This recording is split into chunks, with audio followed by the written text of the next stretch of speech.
Who else has a problem that they're dealing with? You do, sir. Stand up. How you doing? What's your name? Todd. How you doing, Todd? Where are you from? Sioux Falls, South Dakota. Awesome. All right, Todd, what's your challenge right now? What are you dealing with? Just prospecting, picking up Prospecting. the phone. I like go in spurts where I talk to people and then I just stop. And I just can't figure out why. Yeah. So, you were excited about talking about South Dakota, and then you got really, really quiet. Because I'm not prospecting. Yeah. So tell me about that. What causes you to get so small? You got really, really small. Did you notice? I did. As soon as the topic prospecting came up, you just went shoo, and you got small. Why? Well, for about 3 years, I went through a divorce. Ah. And it was horrible. Yep. And when I look back, I think that dragged me down so much that I'm just trying to find a way back up. And it's been a very hard struggle. Yeah. When did this happen? It started in 12 or 11, and it went through about 14. 2011 to 2014. Mm-hmm. Divorce is a traumatic thing, isn't it? Very. Yeah. It's a loss that you have to deal with. Let me ask you this: was it ultimately the right thing? In the long run, yes. Yeah. Mm-hmm. Ultimately, are both of you going to be better off? Yeah, it took a long time to talk to her again, but yes, we are. Yeah. Yeah. Now, here's the thing. All of us have dealt with challenge. How many people have dealt with heartache at some point in your life? Heartache. You've had a breakup, you've lost a loved one, somebody died in the family.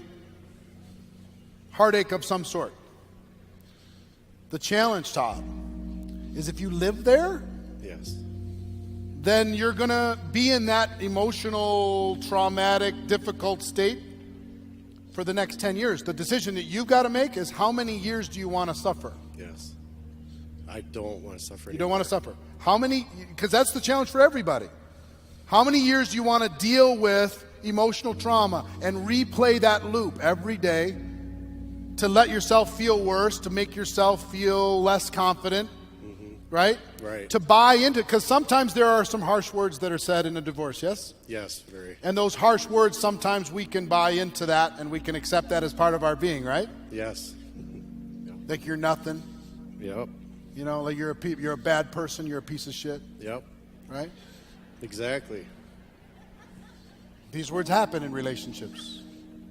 These words happen, but you can't control what anybody else says, but you can control what you believe. And you can also forgive her and forgive yourself for the mistakes that you've made. Own the challenges that you created in the situation. Own that. Grieve that. But then ultimately, let it go. Yes.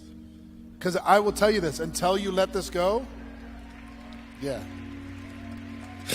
It's all right, man. It's all right.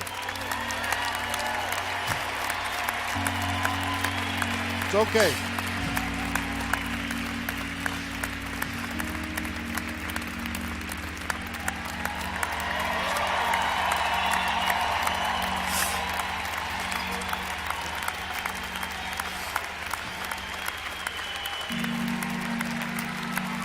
There you go. Look around.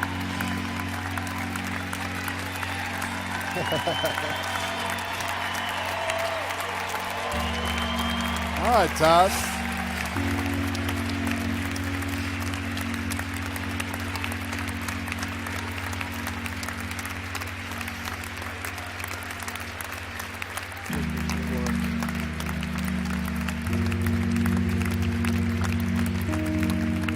All right, everybody have a seat.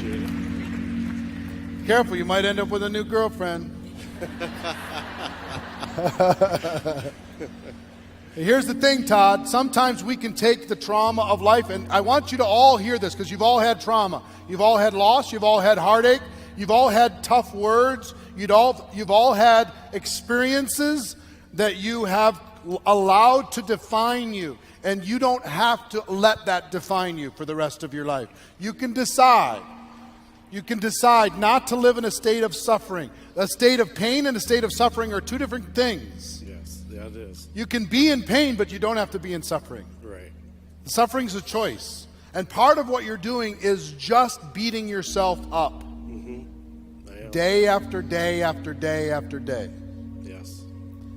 And Todd, you look like a little mouse. It's the first time I've talked to And 20,000 you people. talk to, I understand. But if you were really free, and if you really put this, you respected it, you don't forget it. It's a piece of your journey. It was important. It's part of your moving forward in life, and you're going to be stronger because of it. You're going to be a better partner to whoever shows up in your life in the future.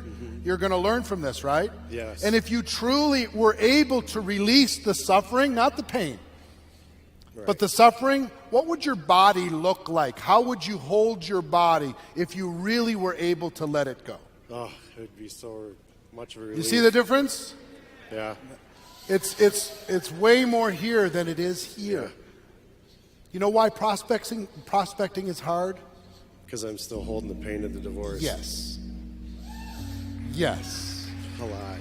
If I come to you, like, I want to tell you about my opportunity. Yes. Yes. Yes. But if I come to you, having lived a full life, guess what builds rapport? Having gone through pain. Yes.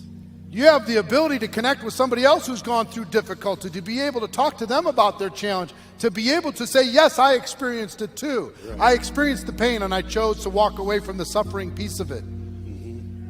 Yes. And I developed a new muscle that when suffering showed up, I killed that monster. Right. I killed that little tiny being before it became a monster. Yeah. You know what I mean? Yes. Kill the suffering early. You can be in physical pain. You can still be in joy. Right. Right? Yes. You don't have to accept suffering. So here's what I'm going to tell you, Todd. Okay. The obstacle becomes the opportunity. The obstacle for us was an opportunity to talk about what was the real issue. Yes. The real issue has nothing to do with your opportunity, it has nothing to do with your skills, because you'll figure all that stuff out. Right. But when you put your chin up, you put your shoulders back, you put a smile on your face and in your heart, and you go talk to people about an opportunity to flex their entrepreneurial muscle, I promise you, they're going to see the joy in you and not the pain, and they'll be attracted to joy, and they'll be not attracted to the suffering that's happening in your life right now. Wow. Give Todd a big round of applause. I'm proud of you, man. Thank you very much, Phil.